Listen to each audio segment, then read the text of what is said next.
सुटे संशयाचे मूळ एक सरा, मार्ग सापडे सुगम, न लगे साधन दुर्गम, सायुज्य मुक्तीचे वर्म ठाई पडे. इथपर्यंत आपल्या श्रवण केलं फळ काय? नुसतं श्रवण आपल्याला मानवत नाही, त्याचं फळ पाहिजे. ग्रंथ जरी वाचला तरी फळ काय? नोकरी केली तर फळ काय? संसार केला फळ काय? ध्यान केलं, नामस्मरण केलं, फळ काय? फळाशिवाय आम्हाला क्षणभर देखील चैन पडत नाही असं वाटतं. आता ध्यानाचं फळ कसलं? ध्यान करायची इच्छा होणं हेच त्याचं फळ, जन्माचं सुकृत.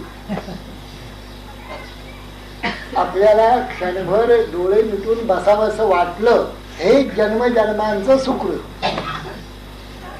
सर्व जन्म जी काही कर्म आपण केली त्याचं हे फळ. आपण ध्यान करायला बसतो हे, अथवा मुखामध्ये नाम आलं तर जन्मजन्मांचं पुण्य आपण काही केलं असं खुशाल समजावं, त्याचं हे फळ. आता या फळाला फळ कसलं? हा आम्रवृक्ष आहे, त्याला आंबा आला, त्या आंब्याला फळ काय? तर फळ काहीच नाही. आंबा हेच त्याचं फळ. वस्तुतः असं आहे की जे काही नाना तऱ्हेची कर्म जन्मजन्मांतरी झाली त्याची त्रिविध फळं सांगितलेली आहे. पशूंचा जन्म निकृष्ट फळ, देवांचा जन्म उत्तम फळ, मनुष्य जन्म मध्यम फळ. आता मनुष्य जन्म प्राप्त झाला हेच कर्मांचं फळ आहे. त्याच्यामध्ये ध्यान धारणेची गुढी लागली, फार चांगलं फळ आहे, गोड रसाळ. जो जन्म मिळाला त्याचं सार्थक करावं असं वाटलं, नामस्मरण करून ध्यान धारणा करून गीता ज्ञानेश्वरी दासबोधासारखे ग्रंथ वाचून संतांच्या संगतीला जाऊन त्यांचं म्हणणं समजावून घेऊन त्याप्रमाणे थोडंफार आपल्या शक्तिबुद्धीप्रमाणे करून जे महत्वाचं असं हे फळ नरजन्म, त्या सगळ्याचं आपण सार्थक केलं असं होतं. यापेक्षा आणखीन फळ काय? आता दासबोध वाचायला एखादा साधक बसला की त्याचं जन्मजन्मांचं फळ, भाग्य, पुण्य फळाला आलं असं म्हणावं. श्रोते पुसती कोण ग्रंथ काय बोलिलेची येथ असं वाचायला लागला तो की त्याला त्याचं फळ मिळालं. त्याने असं आणखीन समजू नये की याला फळ काय. पण सामान्य लोकांचं हे इतका बोध त्यांना नसतोच का काय कोणाला? असं पहा, आपण रस्त्याने चालतो, पावलं टाकतो, हेच आपल्या जन्मांचं फळ सुकृत. 2 पाय मोडले असते मग 2 पाय मोडले म्हणजे मग मात्र म्हणतो काय बा अभागी, मी माझ्या 2 पाय नाही, इतर लोक चालतात ना मला चालता येत नाही असं म्हणतो. पण पाय असतील चालायला लावलं की हे आपल्या कर्मांचं उत्तम फळ असं समजत. आपले डोळे 60-60 वर्ष 70-70 वर्ष बघतात, आपले कान 60-60 वर्ष ऐकतात, आपल्याजवळ अन्न पचन करण्याची शक्ती 60-60 70-70 वर्ष राहते. इतकी ही नसता व्यंग सकळ देह आणि चांग इतकं सगळं आहे. इतकं सगळं आपल्याला मिळालं हे पूर्व जन्मजन्मांचं सुकृत आहे. आता या सुकृताचं फळ एकच, हा जो नरजन्म आहे त्याचं फळ एकच, आत्मदर्शन. दुसरं फळच नाही. आणि त्याच्याकडेच बोट दाखवलेलं आहे समर्थाने. हा ग्रंथ वाचून तुम्हाला फळ पाहिजे ना, आहे फळ. काय फळ आहे? क्रिया पालटे तात्काळ, तुटे संशयाचे मूळ एक सरा. देहभावचा तुटे संशयाचे मूळ एक सरा, मार्ग सापडे सुगम. अर्थात मार्ग सापडे सुगम असं म्हणण्या पाठीमागे समर्थांचा असा उद्देश आहे की तुम्ही त्या मार्गाने आता चालणार आहात. गृहीतच धरले ते. जायचंच नसतं कोणाला तर त्यांना सांगायचंही कारण नव्हतं की बस सुगम मार्ग सापडेल आता, असं सांगायचं काही कारणच नव्हतं. आपल्याला चालायचं आहे असं त्यांनी गृहीत धरलेलं आहे. आपण सर्व या मार्गाने जाणार आहोत असं त्यांनी गृहीत धरलेलं आहे. आणि सुगम मार्ग सापडेल. हठयोगासारखे मार्ग आहेत, अत्यंत दुर्गम मार्ग आहेत. प्राण विलाकाशामध्ये उजीन करायला लागतं, अतिशय दुर्गम कठीण. आज्ञाचक्र अति अवघड, अतिशय अवघड. न चले प्राणांची तडफड, प्राण कासावीस होतात वर जायला आज्ञाचक्रापासून वर. अतिशय अवघड मार्ग. सद्गुरू समोर बसून त्यांच्याकडे 12 वर्ष राहून त्यांच्या समोर तास न तास बसायला पाहिजे, तर हे शक्य आहे. त्यांच्या मार्ग तरच हे शक्य आहे, नाहीतर हे शक्य नाही. आपण सद्गुरू करून पाऊस येऊन आपलं पुण्याला येणार आणि पुन्हा भजीबिजी खात राहणार, त्यांनाही शक्य नाही. अगदी अवघड मार्ग काय काय आहे. धूम्रपानाचा मार्ग म्हणजे विड्या ओढण्याचा नव्हे, आजूबाजूला अग्नी पेटवून मध्ये बसायचं. थंडी असेल अत्यंत पाण्यात बसायचं. उन्हाळा कडक असेल असं सगळ्या बाजूनी धुनी पेटवायची मध्ये बसायचं. अतिशय अवघड अवघड मार्ग आहेत. समर्थ म्हणतात या अवघड मार्गांची काही आवश्यकता नाही, हे माझ्या ग्रंथाच्या श्रवणाचं फळ आहे. सुगम मार्ग तुम्हाला सांग. खरं म्हणजे परमार्थ सुगमच आहे, तरी परम सुगम हा शब्द वापरलाय ठिकठिकाणी. आहे तरी परम सुगम, परी जनासी झाला दुर्गम. का जयाचे चुकले वर्म, सब समागमा करे. संतांचा समागम नाही, संतांनी कधी सांगितलेलं नाही, हे कधी गेलेलं नाही. जो ज्या मती सापडला तयाची तेची श्रेष्ठ असं झालं. संतांकडे जर जाते तर सरळ मार्ग त्यांनी सांगितला असता. मार्ग सांगून त्याप्रमाणे वाटचाल जर केली असती तेव्हाची पल्ल्याला गेले असते, पण नाही सापडले. त्यांचं दैववशात म्हणा, त्यांची पूर्वकर्म म्हणा, त्यामुळे प्रतिबंध झाला आणि संतांची भेट घडू शकली नाही, सद्गुरूंची भेट घडू शकली नाही. आणि मग बऱ्याच वर्षांनी केव्हा तरी घडेल तेव्हा त्यांना असं वाटतं किती सुगम आहे आणि किती दुर्गम वाटचाल आपण करत होतो. परमेश्वर प्राप्तीसाठी कुणी हिमालयाच्या गिरीगंबरामध्ये जाऊन बसतात. दुर्गम मार्ग आहे, ना खायला ना प्यायला कष्ट होत अतिशय. कित्येक मंडळी गुहेमध्ये कुठेतरी जाऊन अरण्यामध्ये तप करत बसतात. अवघड मार्ग आहे. समर्थांचं म्हणणं असं आहे, अशा अवघड मार्गाला परमेश्वर प्राप्तीसाठी किंवा आत्मदर्शनासाठी जाण्याचं तुम्हाला कारण पडणार नाही, हे याचं फळ आहे ग्रंथात. मार्ग सापडे सुगम, न लगे साधन दुर्गम, सायुज्य मुक्तीचे वर्म ठाई पडे.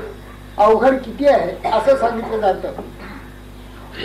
अथा तो ब्रह्म जिज्ञासा हे पहिलं सूत्र आहे. तत्पूर्वी काय काय करायला पाहिजे हे जर नुसतं वाचलं आपण, नाही तो साधन चतुष्टय संपन्न व्हायला पाहिजे, त्याचा आहार असा पाहिजे, त्याचा विहार कसा पाहिजे, सगळं जर आपण वाचलं तर आपल्याला असं वाटेल की हे परमार्थ काय आपल्यासाठी दिसत नाही, सोडून द्या. दुर्गम मार्ग आहे. हे अमूत्र फल भोग विराग हे दुर्गम आहे. विवेक आणि वैराग्य दोन्ही दुर्गमच आहेत तसं बघायला गेलं. काय विवेक काय सुरुवातीला येत असतो, वैराग्य काय एकदम अंगामध्ये बांधतो. हळूहळू शनै शनै केव्हा बाणे केव्हा बाणे. म्हणून सर्व शास्त्रांचा मी अभ्यास करीन, आधी शास्त्र काय आहे ते पाहीन, मग सद्गुरू कुठे आहे तो शोधेन, मग त्यांनी सांगितलेल्या मार्गावरून जाईन. हा दुर्गम पथ आहे.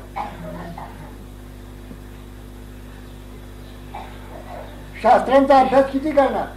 बहुशास्त्र धुंडाळीता वाढ आहे, जया निश्चयो एक तू ही नसाय. शुद्धी भांडती शास्त्रबोधे विरोधे, गती खुंटती ज्ञानबोधे प्रबोधे.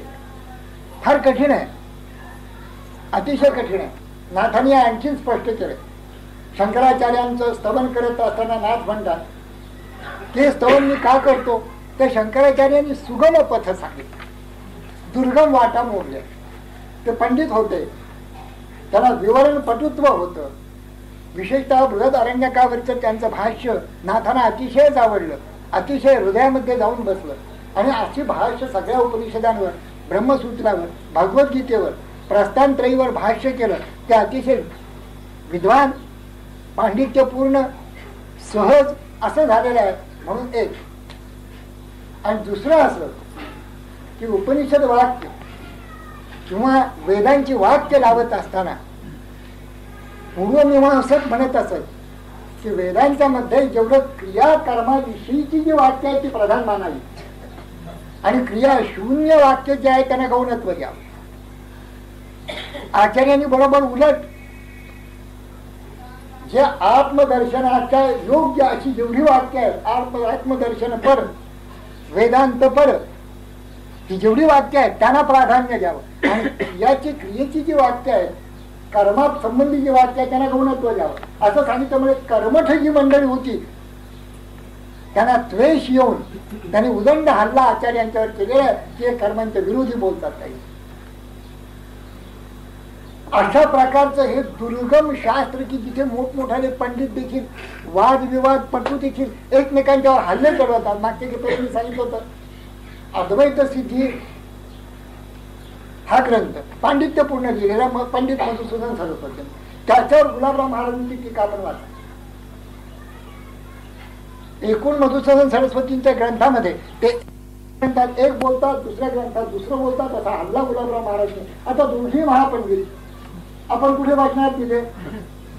म्हणून तो मार्ग दुर्गम आहे, काही जरूर नाही. श्रीराम जयराम जय जयराम म्हटलं असताना जर मोक्ष मिळतो असं साऱ्या संतांनी सांगितलं तर मग पूर्व मीमांसक आणि उत्तर मीमांसक यांच्यामध्ये जी लठ्ठालठ्ठी आहे त्या लठ्ठालठ्ठीमध्ये आपल्याला शिरण्याचं काय कारण?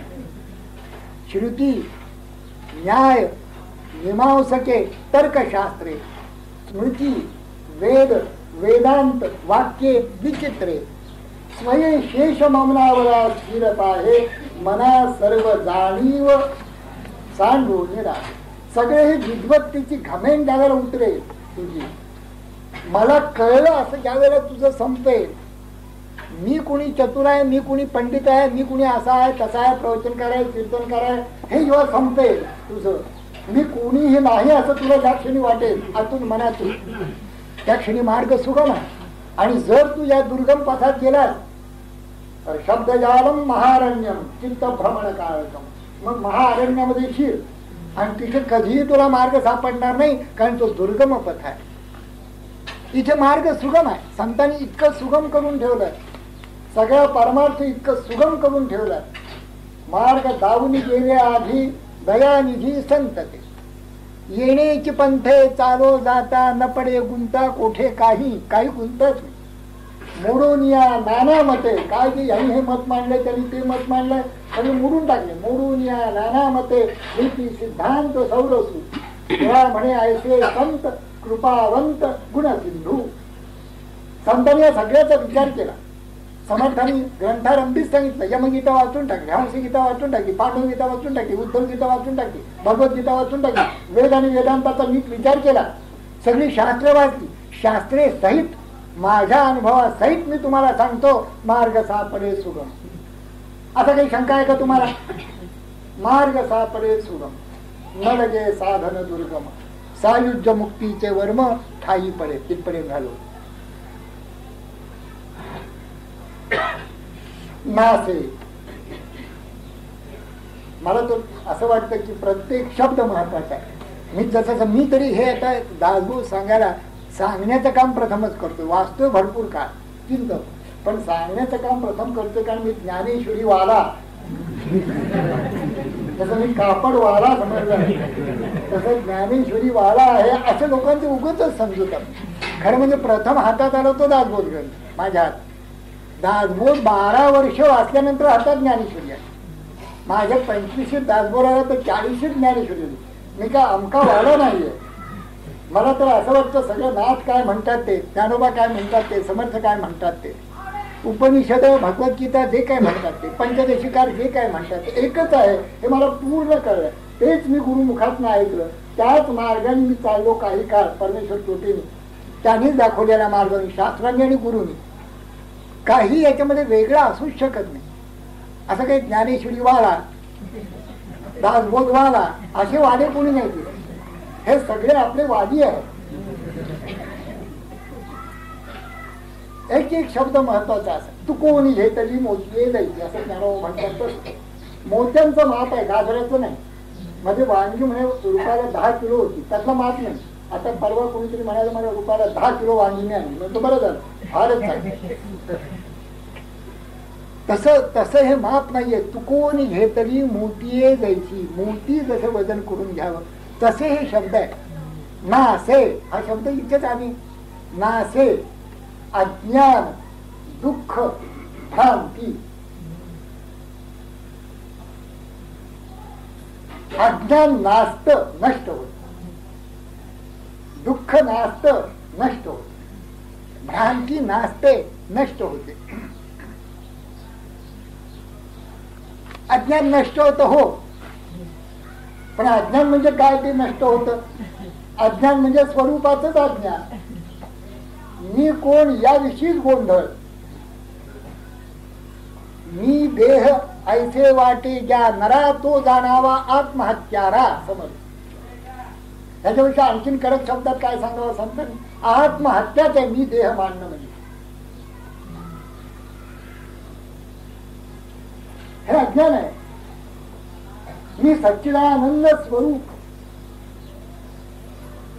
मी आत्मरूप प्रत्यक्ष ब्रह्मरूप असताना, जीव ब्रह्मैव नापरास्त श्रुती स्मृती सगळे असताना मी देह मानून संकोच पावणं, देहापुरतच मर्यादित होणं आणि देहाचा जो संसार म्हणजे आपली एक बायको, काय 2-3 मुलं यांना आपण आणि माझं मानणं, याच्या इतकं आणखीन अज्ञान दुसरं कुठलं? आणि तू व्यापक आहे, आकाश एवढा व्यापक आहे, सर्व ठिकाणी नटून राहिलेला आहे.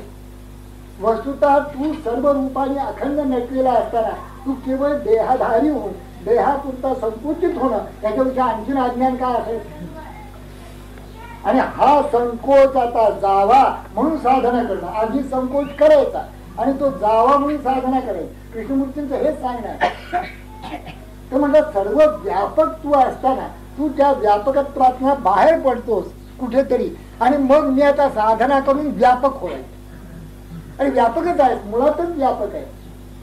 तू संकोच कधीच पावलं. पण हे त्यांचं म्हणणं सगळ्या लोकांना मानवेल असं नाही, पटेल असं नाही, रुचेल असं नाही. पटोट्या न रुचो ते खरंच आहे, 100% खरं आहे की मी व्यापकच आहे. देहाच्या अंगाने संकोच आहे. माझा संकोच सगळ्या देहाच्या अंगाने आहे. अनुरेणुया ठोकरा तुका आकाश आहे बरा. कसं झालंय? चिडून सांडिले कलीवर मिथ्या भ्रमाचा का.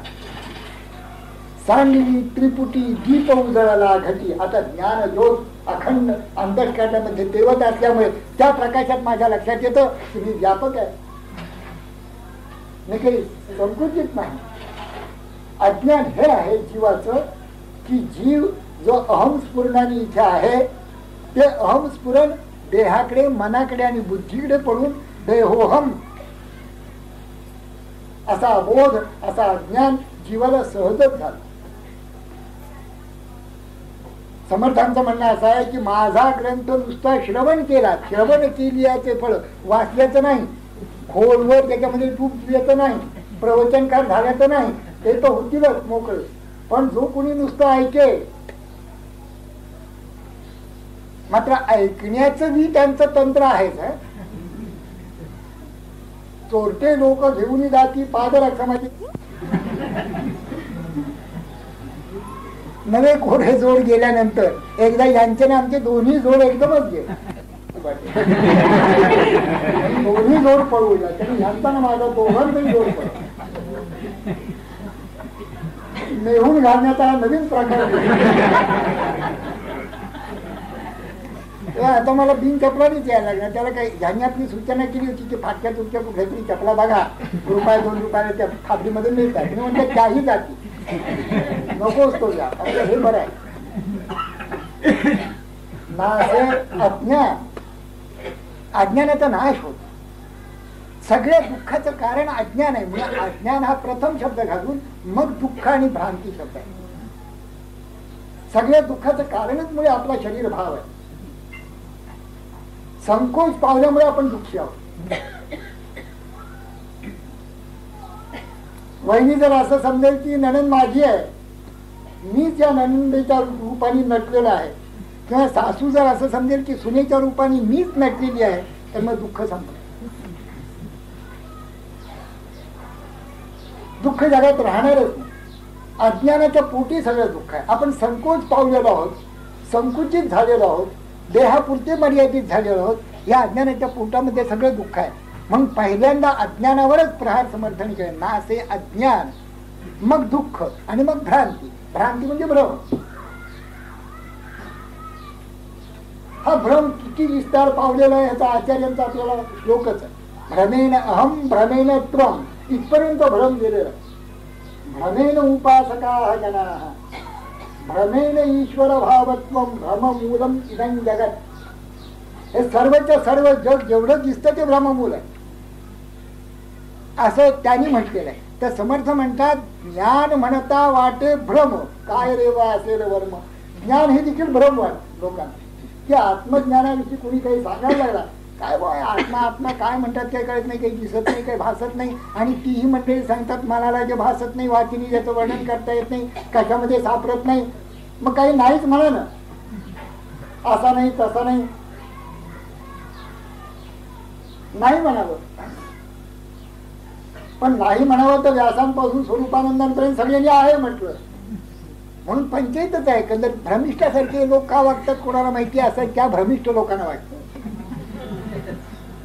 ना असे. हे सगळं भ्रम नष्ट होत, ज्ञानाविषयीचा भ्रम नष्ट होत, अज्ञानामुळे झालेला भ्रम नष्ट होत, दुःख सर्व संपत. केवढं मोठं फलश्रुती श्रवणाची आहे, नुसत्या श्रवणाची ना असे.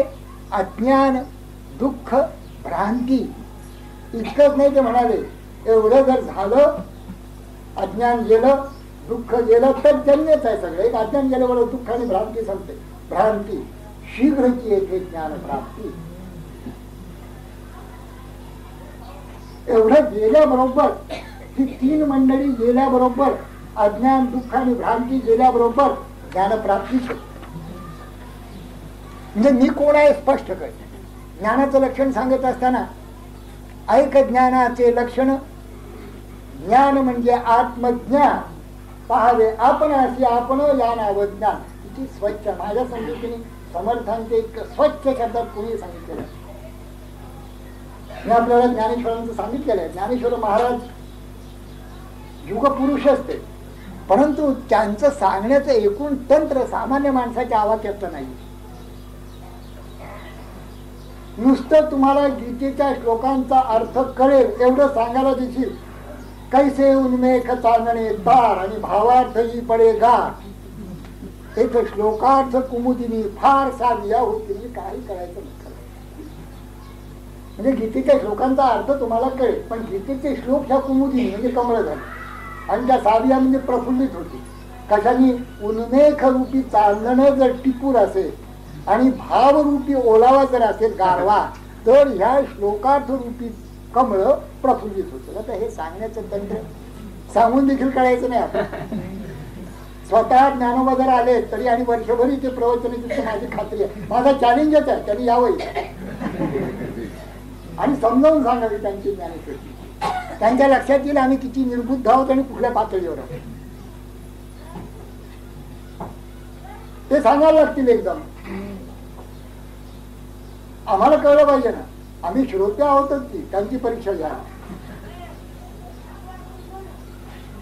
अज्ञान दुःख आणि भ्रांती निवृत्त झाल्याबरोबर ज्ञान प्राप्ती होते. हा महत्वाचा सिद्धांत या ओवीच्या अर्ध्या भागामध्ये सांगितला. ज्ञानोबाने हाच सिद्धांत मांडला. ज्ञान हे आहेच आहे त्याच्या आड काय येतं ते बाजूला करायला पाहिजे. सगळ्या सगळ्या शास्त्रकारांनी हाच सिद्धांत सांगितला जो या ओवीच्या अर्ध्यामध्ये आहे. ज्ञान प्राप्त करून घ्यायचं नाही. ज्ञान आणि जीव याच्या मध्ये काय येतं ते बाजूला करायचं. बाभळी बाजूला करायचे पाणी निराळं करायचं नाही. आभ्र बाजूला गेलं की चंद्र निर्माण करायचं नाहीये आपोआपच आहे तो किती. तसं अज्ञान दुःख आणि भ्रांती निवृत्त करायची आहे याच्यासाठी सगळ्या साधना आहेत. ज्ञान आपोआपच आहे शीघ्रच आहे ताबडतोब आहे आणि ती काना वचनाची भेटी आहे. पण हे अज्ञान दुःख आणि भ्रांती जर निवृत्त झाली असेल तर ज्ञानाकरता कुठेही जायचं नाही. कारण ज्ञान म्हणजे आत्मज्ञान असून आपणच आपल्याला पाहायचं आहे. त्यामुळे ज्ञानासाठी अरण्य धुंडायला नको, हिमालयाच्या गिरीगंबरामध्ये जायला नको, काही नको. बैसल्या ठाईच ज्ञान प्राप्त. मग काय अर्थ? अर्थ हे की अज्ञान जाता जात नाहीये. त्याच्यामुळे येणारं दुःख आणि भ्रांती जात नाहीये, हे तिने निवृत्त झाल्या की ज्ञानप्राप्ती होत नाही. आत्मदर्शनी आढळू, ज्ञानेश्वर महाराज म्हणतात, म्हणजे आड, आत्मदर्शनाच्या आड, आत्मदर्शनी आढळू असे अविद्येचा मळू, तो शास्त्र नाशी येर निर्मळू मी प्रकाश स्वयं. ही स्वयंप्रकाशच आहे. ज्ञान हे स्वयंप्रकाशच आहे. ज्ञान म्हणजेच आत्मदर्शन, ते स्वयंप्रकाश आहे. त्याला दाखवायला काही बॅटरी नको आणखी निराळी, पण त्याच्या आड काहीतरी जे येते ते काढण्यासाठी मात्र साधना पाहिजे. ती साधना सर्वात उत्कृष्ट साधना समर्थांच्या दृष्टीने श्रवण. ऐक परमार्थाचे साधन जेणे होय समाधान, ते तू जाण गा श्रवण निश्चयसी. असं 7-8 मध्ये 7व्या दशकाने 8वा समास असावा बोल. श्रवण हे साधन आहे असं सांगितलं. परमार्थाचं उत्कृष्ट साधन श्रवण. आणि का ते श्रवण केल्याचं फळच मुळे असं आहे की आत्मदर्शनाच्या आड, ज्ञानप्राप्तीच्या आड जे काही अज्ञान, दुःखांची भ्रांती येते ते संपूर्ण निर्मूलन हे श्रवणाने होत. म्हणून नासे अज्ञान, दुःख, भ्रांती शीघ्रची येते ज्ञानप्राप्ती. किती गोड आहे. आपल्याला नुसतं कुणी जर सांगितलं अरे तुला लागलीच शीघ्र ज्ञानप्राप्ती होईल, आत्मारामामध्ये असंच म्हणतात. त्यांचा हा कटाक्षच आहे. तुला ज्ञान पाहिजे ना, मी तुला ताबडतोब ज्ञान देतो. नाशिवंत मला दे, जेवढं काही नाशिवंत आहे ते मला दे. तुझा देह नाशिवंत आहे ना, देहभाव टाकून दे. तुझं बाकीची सगळी पोझिशन नाशिवंत आहे ना, निश्चित तू गेलास म्हणजे संपलं ना, मग ते मला देऊन टाक ना. नुसतं मनाने दे. ओम तत्सत ब्रह्मार्पण तू म्हण, मी तुला ज्ञान देतो शीघ्र. याच जन्मामध्ये येण्याची जन्मे येण्याची काळे संसारी, संसारामध्ये असताना होई जे निराळे, मोक्ष पावी जे निष्ठळे स्वरूपाकारे. सहज आहे तुला, हे सहज आहे, मी देतो तुला असं ते सांगतात समर्थ. शीघ्रची येथे ज्ञानप्राप्ती. असं काही नाही की पुष्कळ लांब केव्हा तरी, आता ही होण्याची गोष्ट आहे, 2 जन्म 2 जन्म आपलं करा साधना, असं काहीही नाहीये. ज्याची क्षणी अनुग्रह झाला, त्याची क्षणी मुक्त केला, त्याची क्षणी बंधन. काही आत्मा याला बोलूच नाही. आत्म्याला मुळातच बंध नव्हता. सद्गुरूंनी सांगितलं तत्त्वमसी, अरे तेच तू आहेस, आत्माच तू, मग बंध कसला तुला. आड जेवढं येतंय तेवढं हळूहळू तू काढण्याचा प्रयत्न कर. तर ज्ञानप्राप्ती ताबडतो. ठेंबुटा सागरी मिळाला, गंगे सरिते संगम झाला तत्क्षणी. आणि मग ज्ञानोबा तरी काय म्हणतात, देवाची द्वारी उभा क्षण भरी, त्याने मुक्तीच्या आधी साधली द्या, तू क्षणभर राहायची. निर्विचार निस्तरंग अवस्थेत क्षणभर राहा, तुला चारी मुक्ती तुझ्या दासी आहेत असं समज. रिद्धी सिद्धी आम्हा कामारी त्या दासी असं तुकोबा छातीला हात ठेवतात. संसार तो कोण देखे आम्हा सगळे हरिजन, काळ ब्रह्मानंदे सरे आवडी उरे संचरी, स्वप्नी तेही नाही चिंता रात्री जाता दिवस, तुका म्हणे ब्रह्मरसे होय सरीसे भोजन. अखंड ब्रह्मरस आम्ही खातो, तुम्ही घ्या ना. हे समर्थ काय, तुकोबा काय, ज्ञानदेव काय, नाथ काय, सगळे आपल्याला सांगतायत. अरे आम्ही ज्या स्थितीमध्ये, ज्या आनंदामध्ये आहोत, तो आनंद तुम्हाला प्राप्त करून घेणे याच जन्मामध्ये शक्य असताना तुम्ही का असे का राहता दैन्यवाने. मग काय करू, काय नाही, अज्ञान दुःख आणि भ्रांती काढून टाकायची. कशाने निघेल, राजबोधाचं श्रवण करायचं. नसे अज्ञान दुःख भ्रांती शीघ्रची येथे ज्ञान प्राप्ती, ऐसी आहे फळश्रुती ही एक ग्रंथ. ही फलश्रुती या ग्रंथामध्ये आहे, या ग्रंथाची आहे असं समर्थ सांगतात. असमर्थ सांगत नाही, समर्थ सांगताय. त्यांनी सगळं बघितलेलं होतं. हा सेतू हिमाचल प्रवेश केला होता, सगळा प्रचार केला होता, प्रसार केला होता, भिनले होते, फिरले होते, पाहिलं होतं एकंदर लोकस्थिती काय आहे ती. त्यावेळेला भयंकरच होती. मतामतांचा गलबला झाला होता, कोणी पुसेना कोणाला अशी स्थिती झाली होती. अशा परिस्थितीमध्ये या महापुरुषांनी सगळा महाराष्ट्र देश एकत्रित आणून सगळ्या भारतीय हिंदू स्वराज्याचं स्वप्न त्यांनी पाहिलं. आनंद वन भुवनी काय काय केवढं मोठं चित्र समर्थाने आपल्या पुढे ठेवलेलं आहे. अहो आनंद वन भुवन झालाय. बुडाला वरंजा पापी, आता जा उदंड जळाले पाणी स्नान संध्या कराया, जा. करायलाच कोणी नाही. देवळं मोकळी केली सगळ्यांना, देवळतच जात.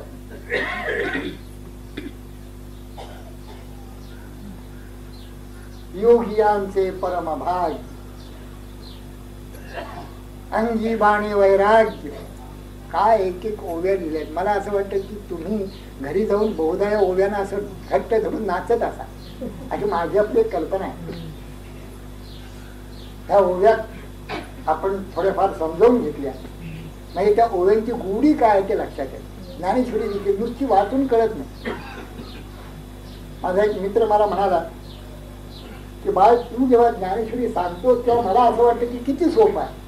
मग मी मुंबईला जातो की ज्ञानेश्वरी काढतो आणि सुरुवात करतो ओम नमो जी आद्या वेद प्रतिपा. 5-6 वेळ झाले की वाटते की नाही बाय आपलं डोकं फिरवल्याचं काम ठेवून घ्या. पण श्रवण घडलं म्हणजे निश्चितपणे त्या ओव्यांचा अर्थ, खोलवर अर्थ, गूढार्थ, तो अर्थ कसा आत्म्यापर्यंत सरळ जातो ते, आणि आपणच कसे आत्मरूप आहोत ते, हे सगळं व्यवस्थित कळतं. आणि माझी कल्पना अशी आहे की ज्या शब्दामध्ये त्याने सांगितलं, कोणी म्हणतात समर्थांचे शब्द खडबडीत आहेत. खडबडीत नाही, आपण खडबडीत आहोत. त्यांनी बरोबर शब्द वापरले. आता नासे हा शब्द बघा, तात्काळ हा शब्द बघा, शीघ्र शब्द बघा, कुठेही तुम्हाला खडबडीतपणा तिथे दिसत नाही. आता देखील इथे योगियांचे परमभाग्य, अंगी बाणे वैराग्य. कोणाला योगी म्हटलंय बरं समर्थाने? जो कोणी जीव भगवंताशी संबंधित व्हायला पाहत असेल, ज्या कोणाला तुमच्यासारख्या वाटत असेल भक्तांना की याच जन्मामध्ये आत्मदर्शन व्हायला पाहिजे, जीव आणि परमात्मा एकरूप व्हायला पाहिजे, जीव परमात्मा दोन्ही बैसोनी ऐक्यासनी जयाच्या हृदय भुवनी विराजती, असं ज्याला कोणाला वाटत असेल त्याला म्हणायचं योगी. योगी, युक्त, भक्त हे समर्थांचे शब्द अशा अर्थाचे आहेत. विभक्त नसावे तरी तो भक्त म्हणवावे. एकच एकरूप झाला, जीव परमात्माच होऊन बसला, हे त्याला म्हणायचं भक्त. शिवो भूत्वा शिवं लगेच, हे समर्थांचं सांगणं आहे, सगळ्याच संतांचा. शिव होऊनच शिवाची पूजा करायची. योगियांचे म्हणजे भक्तांचे परमभाग्य, अंगी बाणे वैराग्य. हे वैराग्य अंगी बाणतं हे श्रवण केल्यानंतर असं समर्थ सांगतात.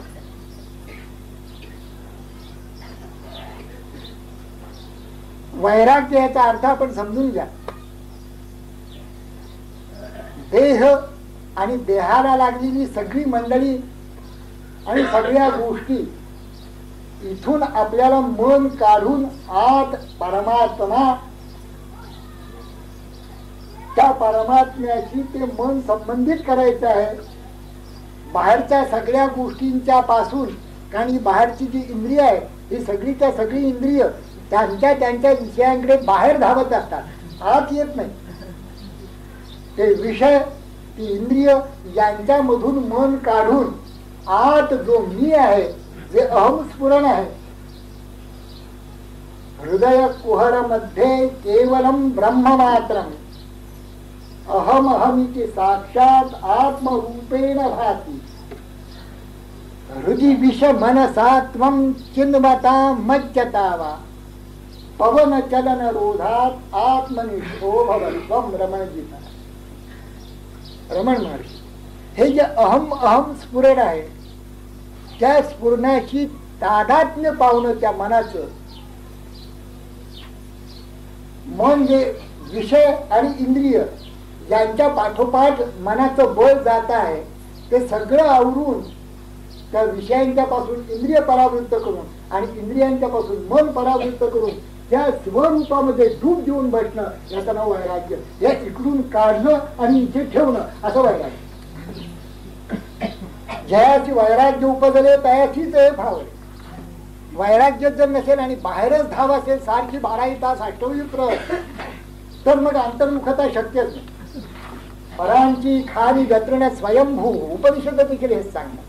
परांची खानी व्यतृण स्वयंभू तस्मात परांग पश्यचिरांतरात्मन कश्चित धीरा प्रत्यगात्मानमैक्षत आवृत्त चक्षु अमृतत्वम इच्छन. अमृतत्वाची इच्छा करणारा कोणी एखादा धैर्यवान पुरुष ही स्वाभाविक असलेली इंद्रियांची विषयांची ओढ या आवरून अंतर्मुख होऊन स्वरूपामध्ये डूब घेऊन बसतो. असा क्वचित एखादा असतो. बाकीचे सगळे सिनेमा बघायचा ना चालले, नाटक बघायचं ना चालले, गाणी ऐकायच्या ना चालले, प्रदेश पाहायचा आहे ना चालले. अहो कुठे चालणार? म्हणून आम्ही हिमालय जरा बघून येतो, बरं या जाऊन. मग कोणी म्हणतं आम्ही कन्याकुमारी जाऊ, बरं या जाऊन. कोणी म्हणतं कलकत्त्याच्या बाजूला आपण गेलो नाही, तिकडे काय आहे पूर्व देश बघून या. कारण पश्चिमेकडे मुंबईच्या पलीकडे समुद्र असल्यामुळे जाणं शकतं तर आता इकडे जा, दक्षिण उत्तर पूर्व. आणि इतकं हे सगळं फिरून फिरून फिरून फिरून मग म्हणायला लागतो की सगळं फिरलो आम्ही, तीर्थक्षेत्र केल्यासारखं आम्ही म्हटलं, पण काहीच झालं. मग विचारी मनी जिकडे तिकडे धोंडा पाडला. उगाच बनवण हिंडोनी काय होते, ऐसा विचार कळला तेने संत संग धरला, संत संगे देव सापडला बहुता जनासी. इतकं रोकडं सांगितलेलं असताना देखील आणि पार उद्धवापासून असल्या, उद्धव सगळीकडे फिरून आल्यानंतर म्हणाले भगवंता सगळी तीर्थ फिरलो, कुठेही काही नाहीये. महाराजांनी सांगितलं, महाराज म्हणाले ते गयेला जाऊन आलो, ते बद्रीकेदार जाऊन बद्रीनाथ सगळीकडे फिरून आलो, परंतु कुठेही समाधान नाही. मग भगवान म्हणतात नारदांना, नारदा समाधान स्वरूपामध्ये तिथे डूब देऊन बसायचं. काय जे फिरायचं आहे ना ते बाहेरून आत. The longest journey is journey within. सर्वात मोठा लांबचा प्रवास हा आत जाण्याचा जो प्रवास आहे, बाहेरून आत, ज्याला वैराग्य असं म्हटलंय, बाहेरून आत तो प्रवास सर्वात लांबचा असं समज, तो सहज होतो असं समर्थ म्हणतात. आमचा ग्रंथ श्रवण करा. हे वैराग्य सहज अंगी बांधले. हे वैराग्य हेच भक्तांचं योग्यांचं परमभाग्य आहे.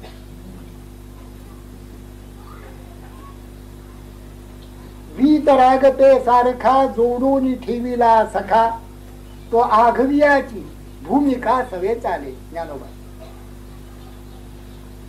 वैराग्याचं ज्ञानोबानी व्याख्या करताना असं सांगितलेलं आहे की अशी कल्पना करा की तुम्हाला कुणीतरी जेवायला बोलवलं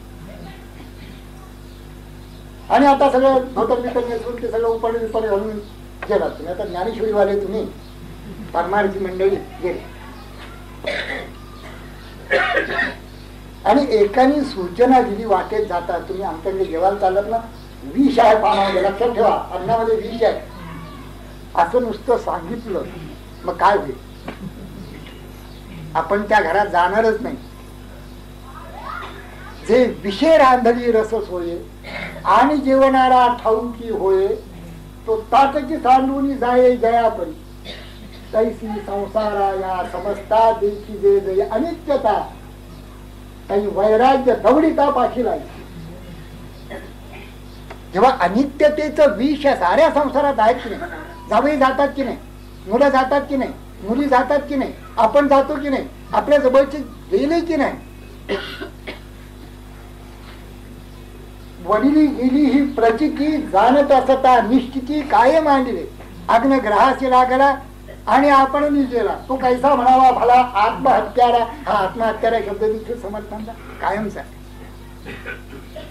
असा विचार मनामध्ये आला, असा विवेक ज्याच्या मनामध्ये उपजला, तो कोणत्याही कपड्यात असला तरी वैराग्यशील, नाही तर जटा वाढवल्या, दाढी राखली, भगवी वस्त्र गुंडाळली तरी देखील वैराग्य असेलच असं सांगता येत नाही. नसेल असंही नाही, असेल विचाराकडे एखाद्या, पण असेलच हे कपड्यावर अवलंबून नाही,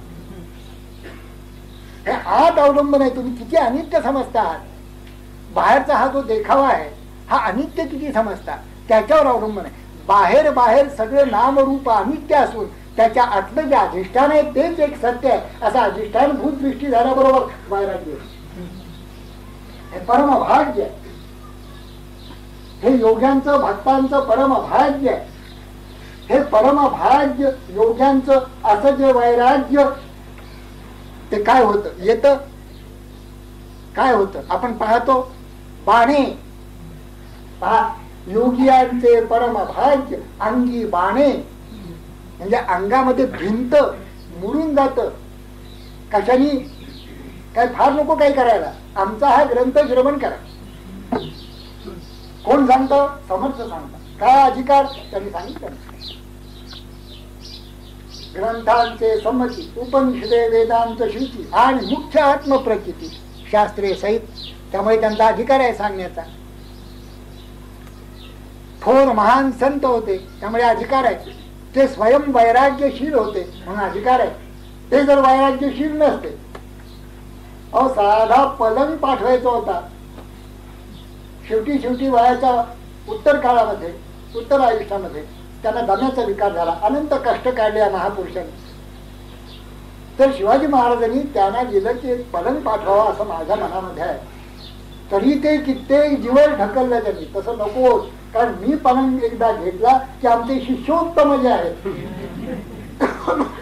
ते काही कष्ट न करता आणि दमा लागलेला नसतानाही पलंगावर झोपते. म्हणून नकोच, कारण गुरु करतात ते करतात ना, हे एवढंच त्यांना शक्य आहे अनुकरण करणं. बाकीचं जी साधनामध्ये जी काही पाण्यात उभं राहून केली वगैरे हे आपल्याला काही जरूर नाही. पलंग आपल्याला मिळाली, काहीतरी समर्थांचं घेतलं पाहिजे. आम्ही पलंग घेतला, विडा घेतला. आपण विडा घेतला म्हणजे काय? विडा त्यांना जेव्हा तो दम लागत नाही, कुणीतरी वैद्यांनी सांगितलं होतं अशा प्रकारचा विडा तुम्ही खा, ते घेत असत, खात असत. आता विडा खाणारी माणसं काही समर्थ असतात का?